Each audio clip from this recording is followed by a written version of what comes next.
0400 hours, July 7th, 1944. The volcanic slopes of Saipan.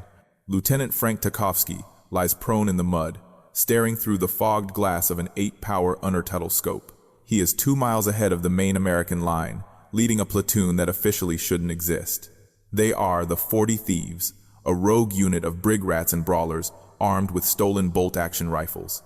And they are about to be swallowed whole. From the darkness of the valley below, a low rumble begins. It isn't artillery. It is the sound of 3,000 human voices chanting, Tenno Heika Banzai. This is the Gyokusai, the shattering jewel.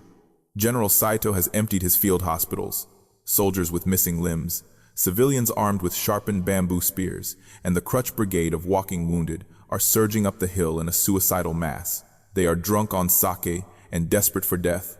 Tachovsky has 40 men. The enemy has 3,000. If the Thieves break, the entire 105th Infantry Battalion will be overrun in their sleep. Tachovsky flips the safety off his stolen M1903A1 Springfield and exhales. But to understand how a platoon of criminals ended up holding the fate of the Pacific War in their dirty hands, we have to go back to the day the Marine Corps decided to break its own rules. That day was September 27th, 1942, on the fever-ridden island of Guadalcanal. The United States Marine Corps was 2 months into its first major offensive of World War II, and the jungle was eating them alive. To understand why Frank Tachovsky's 40 Thieves became necessary, you first have to understand the green blindness that was slaughtering the 1st Marine Division.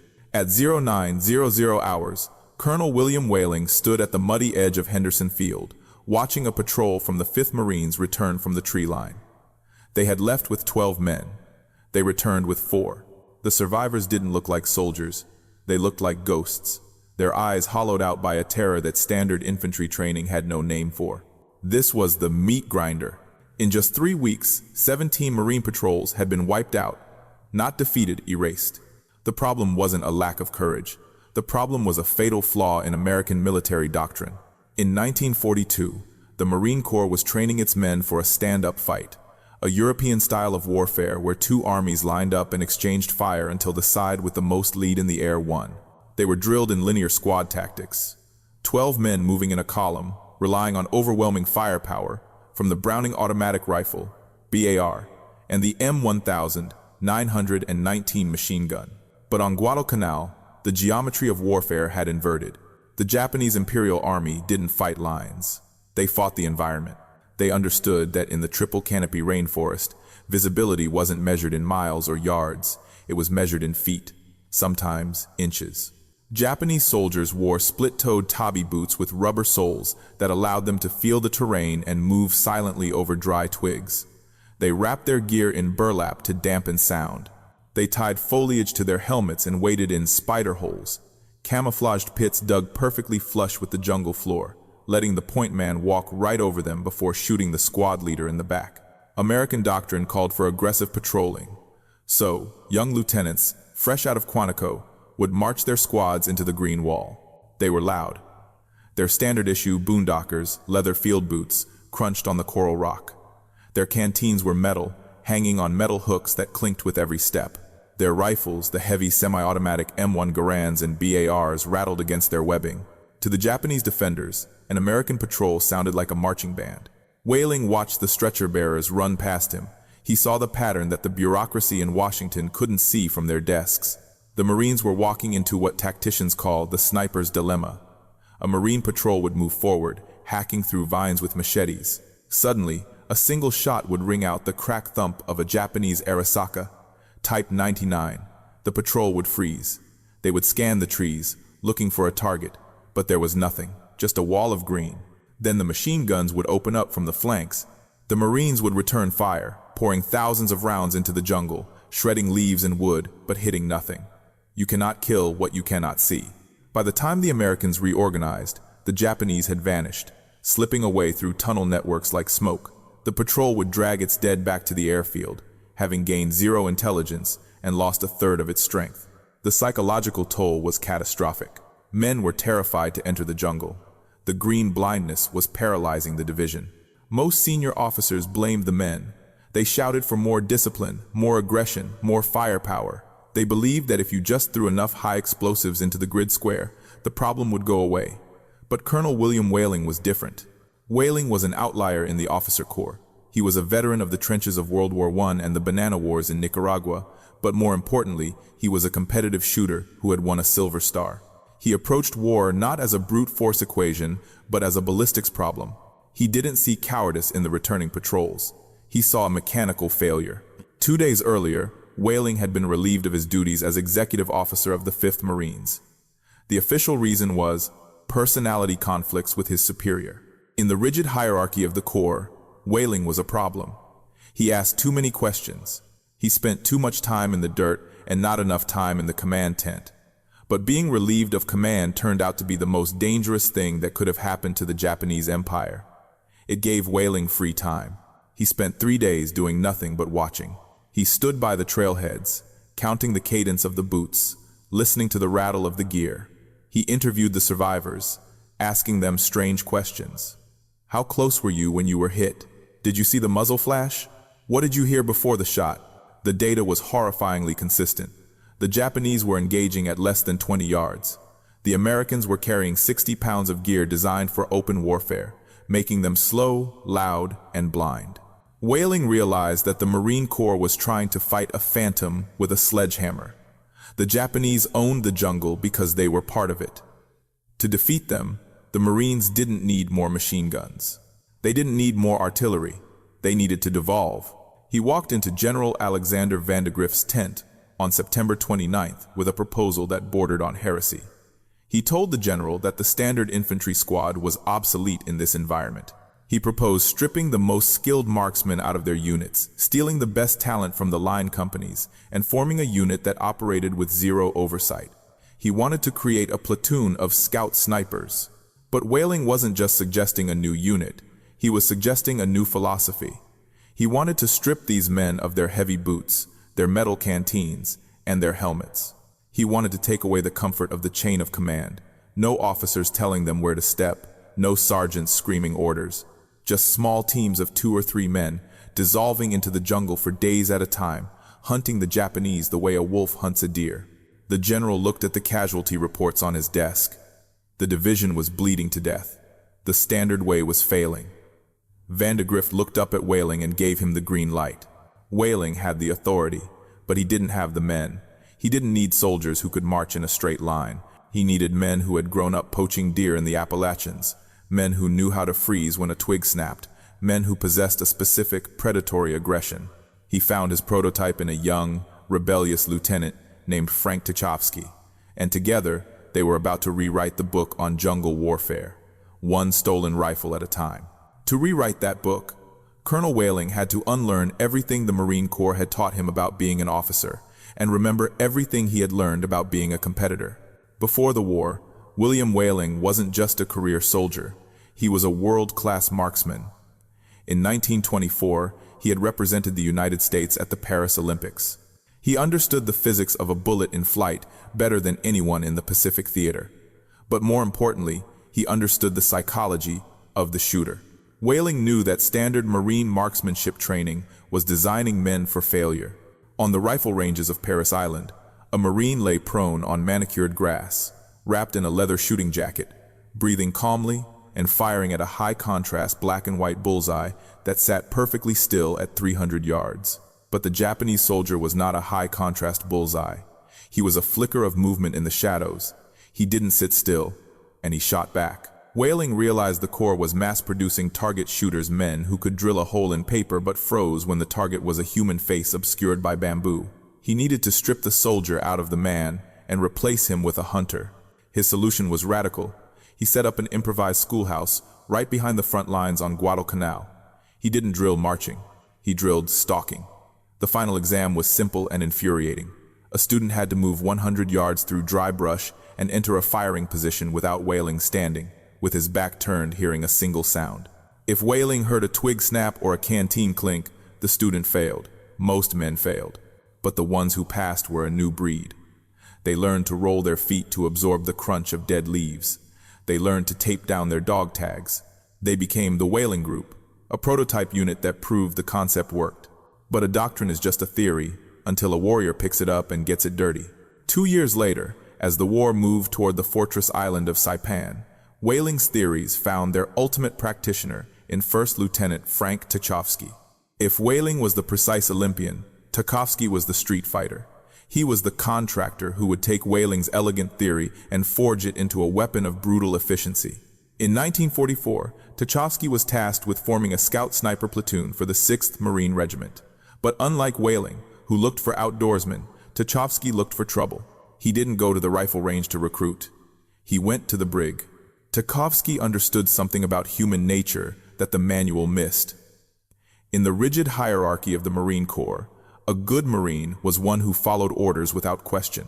But a scout sniper operating 2 miles behind enemy lines, with no radio contact and no officer to hold his hand, couldn't afford to wait for orders.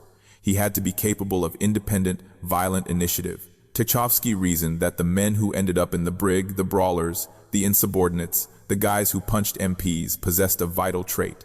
They weren't afraid of consequences. They were impulsive, aggressive, and comfortable with chaos. They were problem solvers, even if the Corps considered them problems. He walked into the stockade and asked the provost marshal for a list of inmates, but he had a specific filter. He didn't want the petty thieves or the drunks. He asked for the men locked up for assault and insubordination. When the brig commander pointed out that these men were criminals who couldn't follow rules, Tachovsky reportedly smiled and said, "I don't want the guy who lost the bar fight. I want the guy who won it." He pulled 40 of these undesirables out of their cells. This was the birth of the 40 Thieves. Standing before this motley crew of misfits, Tachovsky made them a deal. He offered them a way out of the cage, but the price was entry into a different kind of prison, one made of jungle and silence. He told them they were no longer infantrymen. They were going to be the eyes of the division. They would operate in teams of 4, deep in Japanese territory. But to do that, they needed tools that the Marine Corps refused to give them. The standard issue M1 Garand was the greatest battle rifle of the war, semi-automatic, rugged, and fast. But it had a flaw for a sniper. It ejected a heavy brass casing with a loud ping after every shot, and it couldn't easily mount a precision optic. Tachovsky didn't want volume of fire. He wanted surgical precision. He wanted the M1903A1 Springfield. The 03 Springfield was a relic from World War I. It was a bolt-action rifle, slow to fire and heavy. But in the hands of a master, it was a tack driver. More importantly, it could be fitted with the 8-power unertl scope, a telescopic sight that looked like a piece of laboratory equipment. It was long, fragile, and ungainly. It slid back and forth on the barrel with recoil. The quartermaster told Tachovsky that M1903s were phased out. They weren't available. The unertl scopes were even rarer, reserved for competition teams, not combat units. For a regular officer, that would have been the end of the conversation. For the leader of the 40 Thieves, it was just the beginning of the heist. Tachovsky realized that if the system wouldn't arm his men, he would have to declare war on the system itself. He didn't file a requisition form. He started planning a raid. But this time, the target wasn't the Japanese. It was the U.S. Army. The raid on the U.S. Army supply depot near Hilo, Hawaii, wasn't an act of greed. It was an act of logistical Darwinism. In 1944, the American military machine was segregated by a brutal economic reality. The Army had the funding, the Air Corps had the glamour, and the Marine Corps made do with hand-me-downs. While Army units practiced with new flamethrowers and drove fresh Willys Jeeps, Marine units were often scavenging for spare parts. The system was designed to equip infantry battalions for mass assaults, not specialized commando units for surgical strikes. Tachovsky's platoon had no table of organization and equipment, TO&E, for the gear they needed. To the quartermasters, a scout sniper platoon was a ghost unit. It didn't officially exist, so it couldn't officially order supplies. So Tachovsky issued a standing order that would have ended his career in peacetime. If you need it and the Marine Corps won't give it to you, liberate it from the Army. Under the cover of darkness, the thieves infiltrated the Army cantonment areas. They didn't just steal whiskey and cigarettes, they stole capability. They liberated generators to power their radios. They stole high-tensile wire. They stole better combat boots that didn't rot in the mud. But the crown jewel of their larceny, the item that would define their tactical identity, was a long, heavy crate that had been collecting dust in an ordnance locker. Inside were the M1903A1 Springfields. To the modern observer, this theft seems backward. Why steal a bolt-action rifle from 1903 when the semi-automatic M1 Garand was the envy of the world? The answer lay in the glass. Tachovsky knew that the M1 Garand was a battle axe, effective, brutal, and loud. But for the work he intended to do, he needed a scalpel. The M1903A1s he stole were national match-grade barrels, fitted with the legendary Unertl 8X scope. This was the forbidden tech of the Pacific War. The Unertl was a bizarre, ungainly instrument. It was nearly 2 feet long, mounted on external blocks that made the rifle look like a piece of surveying equipment. Unlike modern internal adjustment scopes, the Unertl actually slid back and forth in its mounts with every shot to absorb the recoil. After firing, the sniper had to manually pull the scope back into position, a motion known as returning to battery. The Marine Corps brass hated it. They argued it was too fragile for combat, too prone to fogging in the humidity, and too complicated for the average grunt. They were right. It was too complicated for a grunt. But Tachovsky wasn't training grunts. He handed these delicate instruments to his brig rats and told them that their lives now depended on keeping a piece of glass clean in a swamp. This was the friction point between the bureaucracy and the innovator. The system wanted equipment that was soldier-proof, indestructible, and idiot-proof. Tachovsky wanted equipment that was soldier-enhanced gear, that was fragile and temperamental, but in the hands of an expert, offered godlike capability. With the 8X magnification, a thief could identify an officer's rank insignia from 600 yards away. He could see the radio handset in a Japanese observer's hand. He could thread a bullet through a loophole in a bunker. The system had rejected the Unertl because it required too much training. Tachovsky accepted it because it required too much training. It forced his men to become technicians. But the larceny didn't stop at rifles. The legend of the 40 Thieves was cemented by a single act of vehicular grand theft auto. Tachovsky needed mobility. The immense weight of the sniper gear, combined with the need for rapid redeployment, meant his teams needed a vehicle. The Marine Corps refused to assign a Jeep to a non-standard platoon. So, one night, a brand new Army captain's Jeep vanished from the Hilo Officers Club. By dawn, it was parked in the 6th Marines motor pool. It had been stripped, sanded, and repainted Marine Corps green with improvised stencils. When the Army MPs came looking for it, scouring the base for their missing transport, they walked right past a vehicle that looked like it had been in the Corps for years. Tachovsky's men had even forged the paperwork. This rampant acquisition created a fierce division within the regiment. Traditional officers viewed Tachovsky's platoon as a cancer, a chaotic, undisciplined gang that disrespected the uniform and mocked regulations. They wore their caps at unauthorized angles. They didn't salute with the crisp snap of the parade ground. They carried unauthorized knives and modified their webbing with stolen canvas. To the paper pushers in the rear, the 40 Thieves were a disgrace.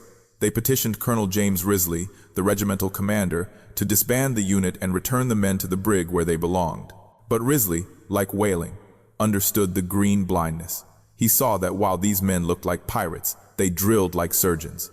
He watched them on the range, dialing in their elevation drums, calculating windage, and putting rounds through the same hole at 500 yards. He saw them vanish into the Hawaiian jungle for 3 days and return without a scratch, having mapped every trail and stream. Risley protected them. He built a wall around Tachovsky's unit, deflecting the court-martial threats and the angry army commanders. He realized that discipline in war isn't about how shiny your boots are. It is about how effectively you can apply violence to the enemy. Tachovsky had taken the rejects of the system and through the pressure of shared criminality and elite standards, forged them into a brotherhood. They were no longer just inmates or screw-ups. They were a self-sufficient tribe. They had their own weapons, their own transport, and their own code. They didn't answer to the Marine Corps rulebook. They answered to Frank Tachovsky. But as May 1944 approached, the time for theft and training was over. The fleet was assembling.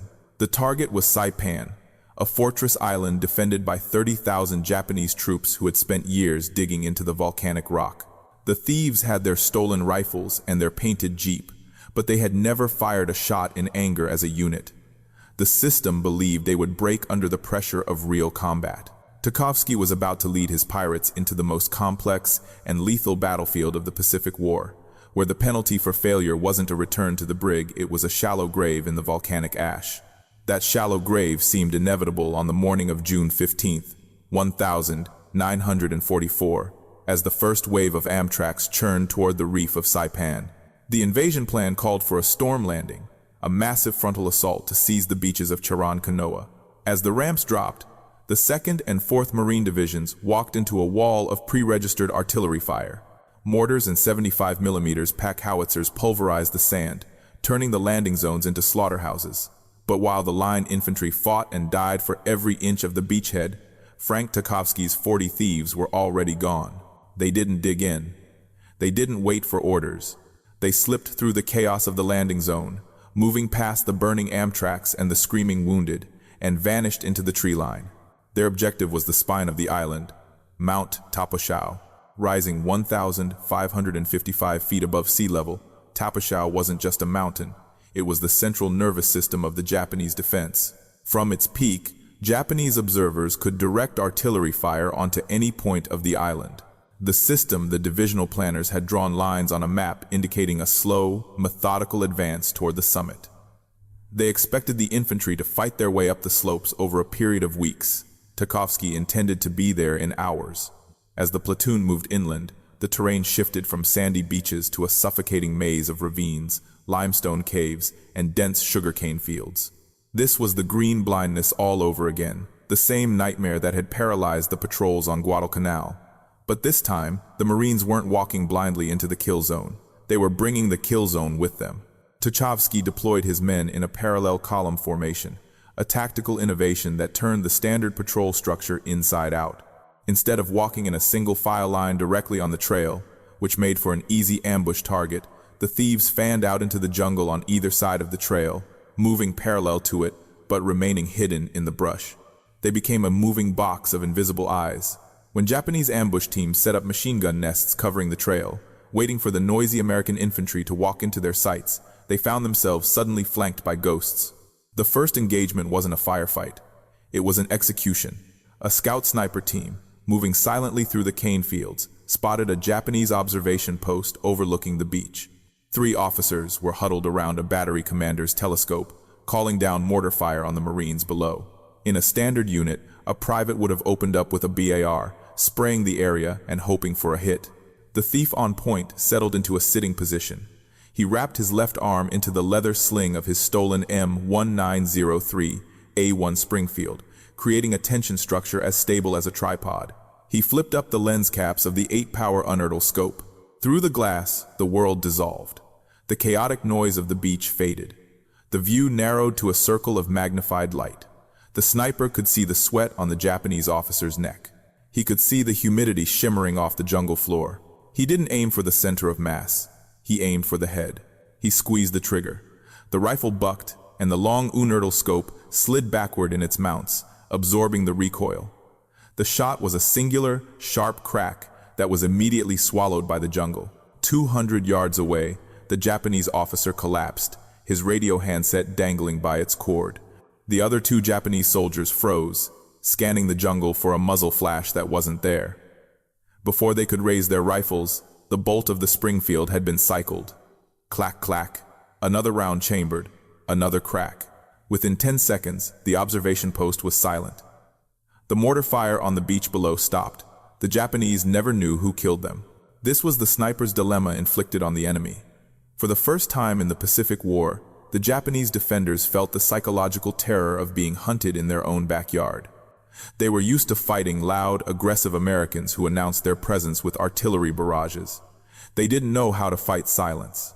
By midday, the thieves had penetrated 2 miles behind enemy lines. They were operating in a vacuum of support. Their radios, powered by the stolen generators back at base, struggled to punch through the interference of the volcanic rock. They had no medical evacuation. If a man was hit out here, he stayed here. The deeper they pushed toward Mount Tapashao, the more the green blindness lifted. The thieves began to dismantle the Japanese command structure piece by piece. They didn't engage the main infantry bodies. They let them pass. Their targets were specific: officers, radio operators, messengers. They were blinding the giant. At 1,400 hours, Tachovsky halted the column near a limestone ridge. His point man had spotted something that wasn't on the maps. Hidden in a ravine, camouflaged under heavy netting, was a Japanese assembly area. Hundreds of soldiers were gathering, preparing to counterattack the beachhead. A regular platoon would have retreated or called for artillery that might never arrive. Tachovsky saw an opportunity to prove the lethality of his criminal doctrine. He spread his 40 men along the ridgeline, concealing them in the jagged rocks. They had the high ground, they had the element of surprise, and they had 40 precision rifles. Tachovsky signaled the initiation. 40 bolts dropped, 40 firing pins struck primers. The volley was simultaneous. Down in the ravine, chaos erupted. Japanese NCOs shouting orders were cut down mid-sentence. Machine gun crews rushing to their weapons were dropped before they could load a belt. The thieves fired with a rhythm that was terrifyingly mechanical. Bolt up, bolt back, bolt forward, bolt down, squeeze. They didn't panic, they didn't spray, they simply deleted targets. The Japanese soldiers, confused and leaderless, fired wildly into the trees, unable to locate the source of the death raining down on them. The counterattack was broken before it could even form.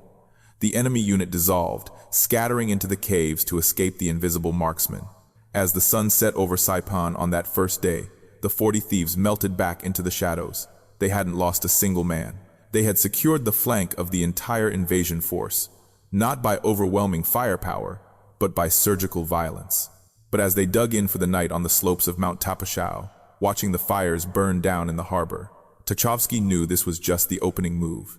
The Japanese commander, General Saito, was realizing that his defenses were being picked apart. The ghosts were real, and as the American pressure mounted, Saito would be forced to play his final desperate card. The thieves had proven they could hunt. Now, they were about to find out if they could hold. The valley below them was filling up with shadows, and the silence was about to be broken by a scream that would echo for 80 years. That scream tore through the darkness at exactly 0400 hours, shattering the stillness of the Tanapag Plain and signaling the beginning of the end. What followed wasn't a battle. It was a collision between the medieval and the modern. General Saito, the Japanese commander, had realized that tactical victory was impossible.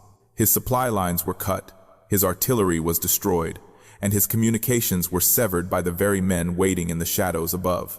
So, he chose the only option left to a samurai facing defeat. Gyokusai, the shattering of the jewel. He issued a final order for every able-bodied man to kill 10 Americans. Then he walked into his cave and committed ritual suicide. Now, his army was executing his final will. From the thieves' position on the perimeter, the ground itself seemed to move. 3,000 men surged out of the ravines. But this wasn't a disciplined infantry battalion. It was a mob of the damned. At the front were the remnants of the Imperial Army, bayonets fixed to their Arisaka rifles.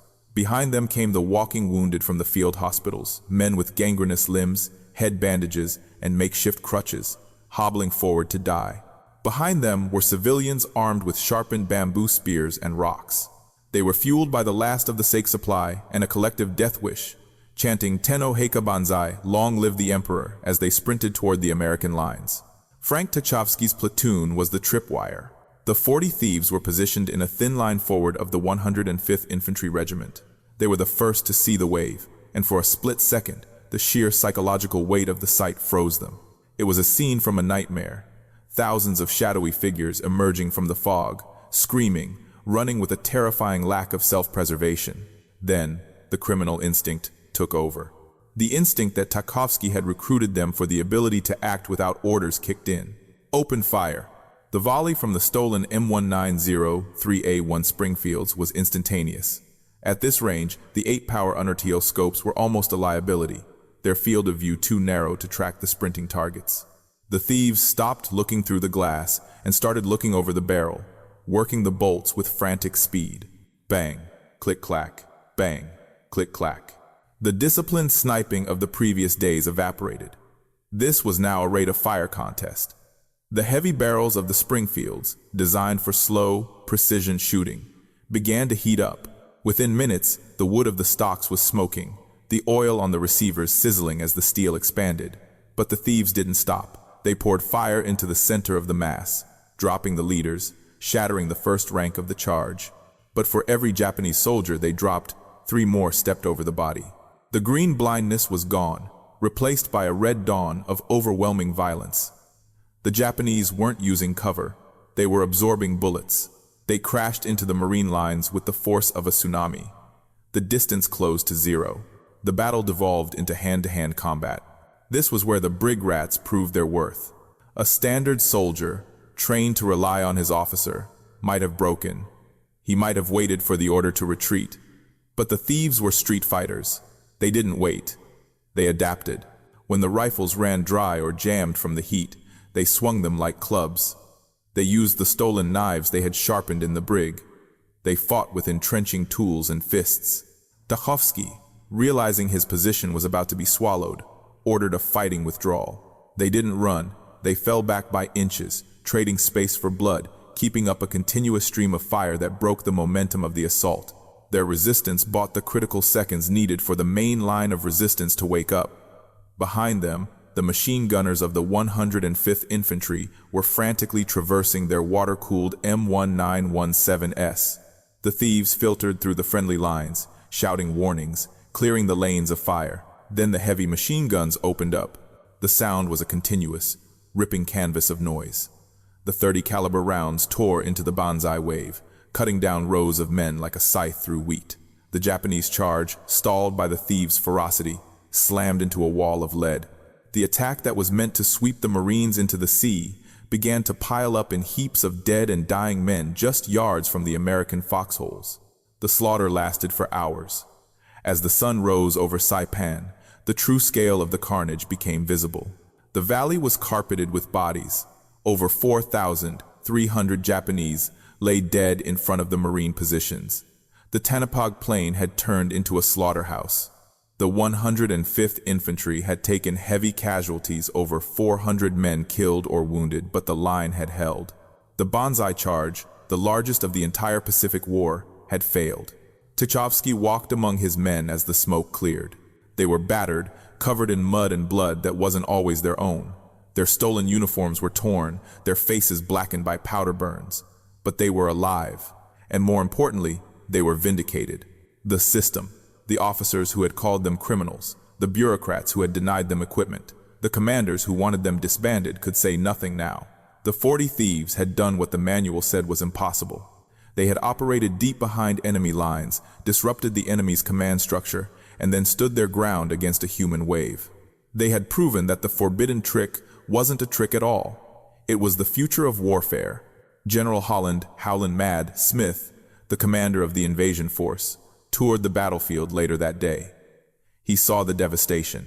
He saw the piles of Japanese officers, majors, and captains who had been picked off with surgical precision days before the charge, leaving their units leaderless and uncoordinated during the final attack. He realized that the chaos in the Japanese ranks hadn't been an accident. It had been engineered. The thieves hadn't just fought a battle, they had dismantled an army. But victory in the Marine Corps is often followed by a cruel reality. The mission was over, the island was secure, and the Marine Corps didn't know what to do with a platoon of special forces that didn't officially exist. The 40 thieves had stolen their weapons, stolen their vehicles, and stolen the glory. Now, the system was coming to take it all back. The unit that had saved the division was about to face its final enemy, the demobilization order. The 40 thieves were about to vanish as quickly as they had appeared, leaving behind nothing but a legend and a blueprint that would gather dust for 20 years before another generation of desperate men realized they needed it. But that blueprint didn't disappear.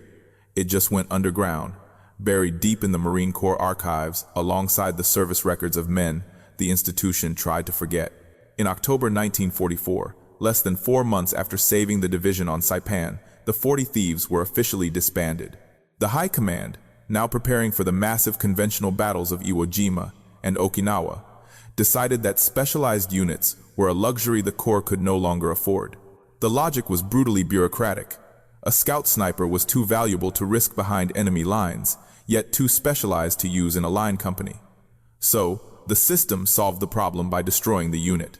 Frank Tachovsky was reassigned. His men, the survivors of the Valley of Hell, were stripped of their thieves' identity and scattered back into regular infantry battalions. The The painted Jeep was returned to the motor pool.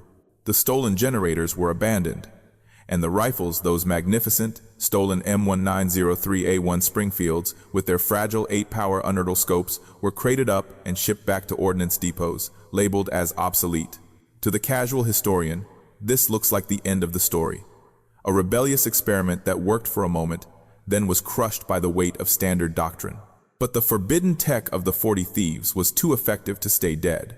While the men were dispersed, the weapon they championed refused to retire. The U.S. military spent the next decade trying to replace the M1903A1. They tried to turn the M1 Garand into a sniper rifle, the M1C and M1D, but it couldn't hold a zero like the bolt action. They tried to introduce new optics. But when the Marine Corps found itself fighting another jungle war in Vietnam in 1965, the first snipers on the ground didn't ask for the new technology. They asked for the old man. Scout snipers in the rice paddies of Da Nang and the jungles of the DMZ were seen carrying the exact same M1903A1 Springfields, fitted with the exact same 8-power Undertel scopes that Tachovsky's men had stolen in Hawaii 20 years earlier. The system had tried to kill the rifle, but the practitioners kept bringing it back because the physics of the Thieves' doctrine hadn't changed. In the jungle, you need a single, perfect shot, not a volume of fire. The stolen rifle of 1944 became the bridge to the modern M40 sniper system used today. But the true legacy wasn't made of wood and steel. It was made of paper. Before the unit was dissolved, Lieutenant Tachovsky wrote an after-action report. It wasn't a standard summary of casualties and ammunition expenditure. It was a manifesto. In it, he detailed the parallel column movement, the psychological impact of silent killing, and the necessity of allowing small teams to operate with total autonomy. Colonel Whaling had written the theory in 1942. Tachovsky wrote the proof in 1944. For years, these reports sat in the dusty files of the Marine Corps schools at Quantico. But as the nature of warfare shifted from the mass armies of World War II to the asymmetrical conflicts of the Cold War, young officers began pulling those files. They realized that Whaling and Tachovsky hadn't just built a trick unit. They had discovered the fundamental truth of modern special operations. They had proven that a small group of highly trained, independent thinkers is more lethal than a battalion of obedient soldiers. This is the invisible lineage. Today, every Marine who earns the title of Scout Sniper and wears the hog's tooth, the 7.62 millimeters bullet around their neck, is a direct descendant of the 40 Thieves. The curriculum at the Scout Sniper basic course stalking, range estimation, fieldcraft, and the art of invisibility is almost identical to the syllabus Whaling taught in the mud of Guadalcanal. The modern Marine Reconnaissance battalions and the elite MARSOC raiders operate on the same criminal philosophy that Tachovsky instilled in his brig rats. Improvise, adapt, overcome. They operate in the gray areas where the rulebook fails. They rely on the man next to them, not the officer on the radio. The 40 Thieves were never good Marines in the parade ground sense. They were messy, insubordinate, and larcenous. But they taught the United States military a lesson it is still learning today. Sometimes, to win a war against a rule-breaking enemy, you have to let your own wolves off the leash. William Whaling and Frank Tachovsky died decades ago. The M1903A1s are now in museums. The slopes of Mount Tapashao are silent, overgrown with Tongan trees. But the spirit of the Thieves is alive in every shadow where a Marine waits, watching through a glass, unseen and unheard, holding the line between the darkness and the dawn. That dawn never truly ended for the Marine Corps. The story of the 40 Thieves is more than just a footnote about a rogue platoon. It is the ultimate vindication of the human element in an age of industrial warfare. In 1944, the world was obsessed with size battleships with 16-inch guns, bomber formations blotting out the sun, and armies measuring their strength in millions of men. The system believed that victory belonged to the heaviest battalion, but William Whaling and Frank Tachovsky proved that the system was wrong. They demonstrated that in the chaos of the Banzai charge, when the radio lines are cut and the artillery is blind, the most dangerous weapon on the battlefield isn't a tank. It is a single, disciplined individual who refuses to panic. They took men that society had labeled as criminals, the outcasts, the brawlers, the brig rats, and revealed that their defiance was actually a tactical asset. By stealing the M1903A1 Springfields and the Unertel scopes, they didn't just acquire better gear. They rejected the mediocrity of the standard issue. They proved that while a soldier obeys orders, a warrior solves problems. Today, the graves of the thieves are scattered across the United States, many of them marked only by simple stones that give no hint of the night they stood against 3,000 screaming men on the slopes of Mount Tapachau. But their legacy is written in the doctrine of every special operations unit in the world.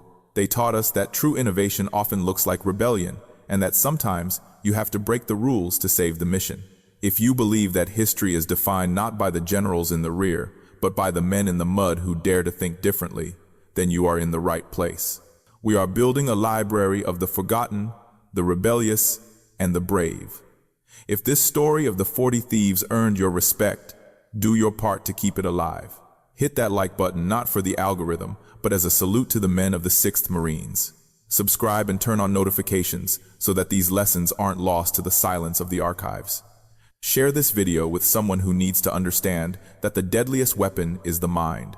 But the Pacific jungle wasn't the only place where American innovation was fighting for its life against a superior enemy. While Tachovsky was hacking the rules of ground warfare on Saipan, half a world away, the Allies were losing the war in the air. The German Luftwaffe had a fighter that was faster, climbed higher, and dived steeper than anything the Americans could fly. The U.S. Army Air Forces had a fatal flaw in their engine design that was getting pilots killed by the hundreds. To fix it, they wouldn't need a thief. They would need a hot rodder who was willing to perform open-heart surgery on a plane while it was still in the sky.